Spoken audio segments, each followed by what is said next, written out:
Eccomi qua, oggi sono in un posto, il mio posto preferito, quello che solitamente chiamo il mio ufficio. Qua mi aiuta a rilassarmi, mi aiuta a ragionare, a fare il punto un po' della situazione, di come andare avanti, dei progetti,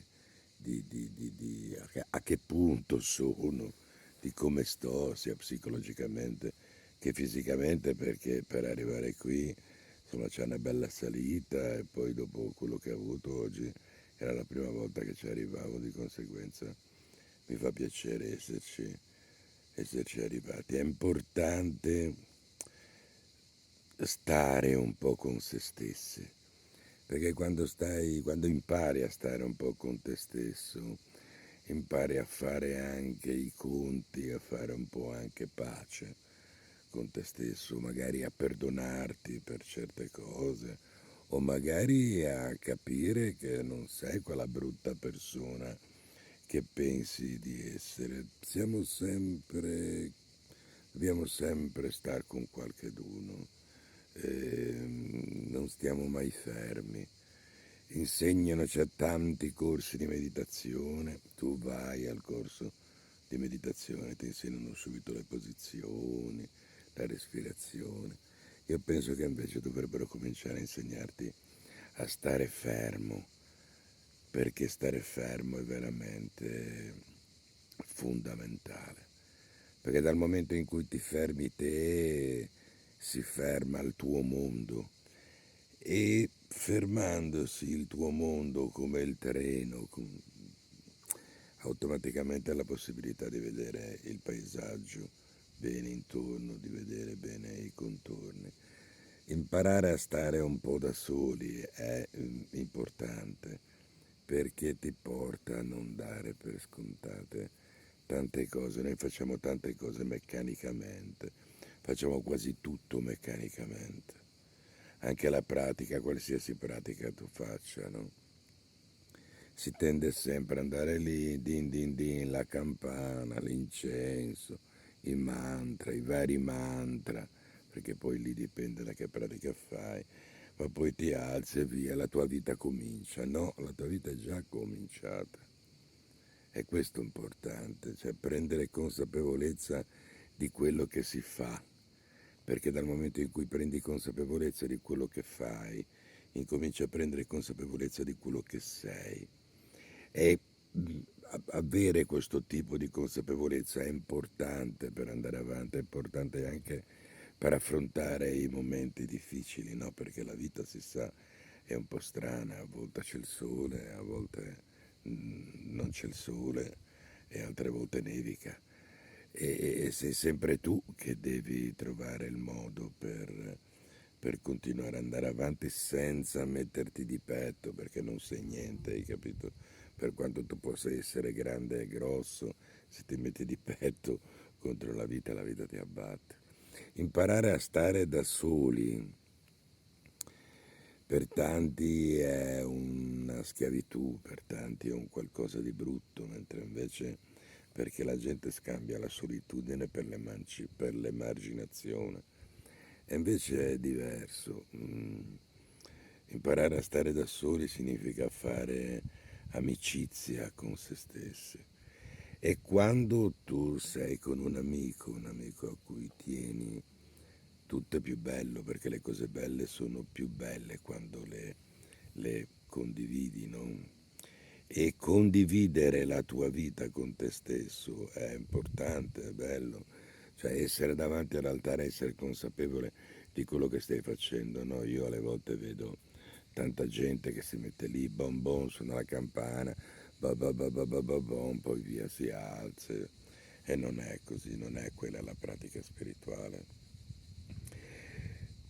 Bisogna riprendersi la propria spiritualità, noi non siamo fatti soltanto di carne e ossa, siamo fatti anche di spirito, perché la vita è davvero un grande mistero e riuscire ad entrare, a rivolgere la propria attenzione a questo mistero è importante te lo dicevo, per capire te stesso, per provare ad andare avanti, per crescere e per essere più forte, anche per capire gli altri, perché poi quando tu riesci a capire te stesso, riesci meglio a capire gli altri. Stare da soli, specie avere un posto che ti permette di sentirti a tuo agio, no? Questa cosa qua succedeva sempre da bambini, no? Succede spesso da bambini. I bambini, avete mai visto i bambini quando giocano? Le cose se le vedono, hai capito? Se un bambino ti passa una tazzina e ti dice che è una tazzina di caffè, tu devi berla, anche se non c'è niente. E questo è il punto. Quando si è bambini si è molto più immersi nelle cose.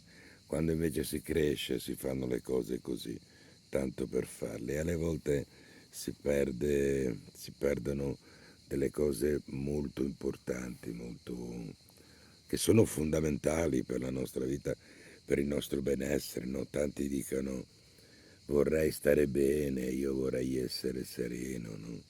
E poi che cosa fai per stare bene, per essere sereno? Queste sono tante piccole cose. La pratica è l'apice, la pratica è una celebrazione, la pratica è un rinnovo dei tuoi voti, della tua scelta, della scelta che hai fatto di vivere un certo tipo di vita. Ma poi è la vita la tua pratica. E praticare così, ogni tanto stare un po' da soli, ogni tanto farsi il regalo di vedere una bella cosa, di soffermare il nostro sguardo verso un albero, guardare bene le foglie. E magari abbiamo sempre i telefoni, no? Abbiamo la possibilità di accedere a un sacco di notizie. Ad esempio c'è una bellissima app che tu fai una fotografia ad un albero e questa ti dice che albero è.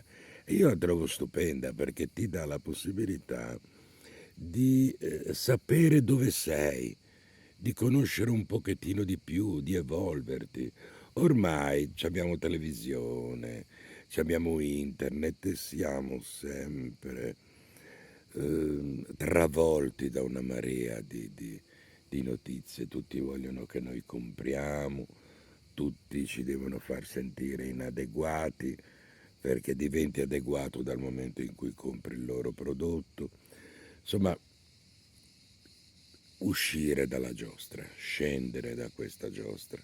Scendere dalla giostra ti aiuta, ti serve a imparare davvero a capire cos'è il gonghio, cos'è la pratica spirituale, qual è la funzione, qual è il tuo posto reale e vero nel mondo.